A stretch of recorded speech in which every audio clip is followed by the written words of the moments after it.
I think the game went well. In the first half, were impressive. You mentioned the likes of Sadiq, Ismaila Sadiq. He had a good game. Had an assist, played really well, showed that he can compete against the other right back, the Osai Samuel and Olaina. So, and this is what the Unity Cup is all about, when you give players a chance to show what they can do. And I think amongst the debutants and the French players, he was one of those guys that grabbed the opportunity that was given to him. Generally, it was a good game, especially in the first half. We saw the reason why Frank Onyeka should have been invited in the other game. I mean, he showed his real quality. There's a reason he's called the tank. So he had a fantastic game. Cyril Dessers as well had a very good game. Samuel Chukwueze had a good game. Ndidi, yeah, mature experience, had a good game. Um, Ajayi just came back to the team, had a good game as well. You know, the other debutant, Ogbu, had a good game as well. Can do better, had a good game. So generally, it wasn't a bad performance. Papa Daniel looks like a raw diamond. I He don't is. think he's ready for this level because he was a bit sluggish, but you could see the talent in him and know that this one will be ready in a few years' time or something. But in the second half, we collapsed. Some of the players got tired. Ghanaians increased the intensity. They were desperate for a goal, and we couldn't cope. And I think the substitution by the manager didn't help. No single player that came from the bench uh, did enough, to help us. So that's something the manager needs to look at. It's still a new job for him. This is an opportunity for him to know the players. After the game, I listened to his press conference where he said his style, he wants to press for 90 minutes, play high intensity for 90 minutes, but that it's not possible. So I'm happy that he has seen it and just realized that it's not possible. And so in the second half, he needs to work on better game management. He needs to figure it out.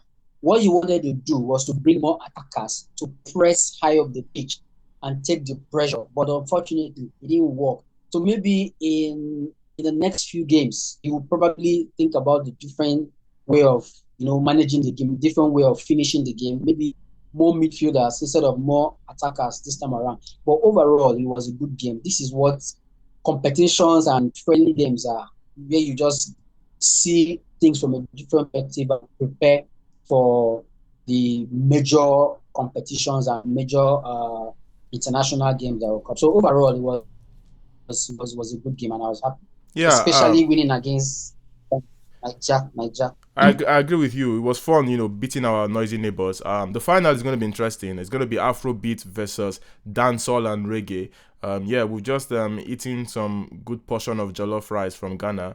Yes, and I mean, let's just water it down with good music from reggae and dancehall. How about that? It's going to be an exciting game. Trust me. The Jamaicans are no pushovers. They're actually a good side. They scored 3 against TNT. They've got a good coach, Steve McLaren. They also have some quality players there. I think I saw Ravel Morrison play for them, and we know Ravel used to be a wonder kid. Even though Yeah, he's not who he used to be, but he still has that talent in him. And the Jamaican team have proven they can score goals. Scoring 3 in a game is no fluke. So we need to make sure yeah. defensively we are sound. But I have faith in Nigeria. I believe the boys will do a lot of good. And there is this level of competition that I love in the Super Eagles right now. Players like Iheanacho, he's hungry to get back. Hamed Musa is not slowing down. He actually wants to be in that team and hopefully get to the AFCON and the World Cup. Many players, even the young guys that you mentioned, Papa Daniel, we've got Sadiq and Ogbu, they really want to cement their place in this team. So they're going to fight for their life. Bro, the intensity in that game was beyond the friendly game. It was actually very intense, very competitive. So yeah, I'm going to expect Nigeria to come out, go all out, and try to win that game because, man, this is a precious competition. And big ups to the organizers. The Unity Cup was a vibe, a big vibe. I had fun. I'm sure you had fun watching it. And once again, big up to my friend, my new friend, Eric Shill, for giving me this autograph. Bro, what am I doing, man? Because maybe I'll frame this. Huh? Bro, I never thought I would be a fanboy, man.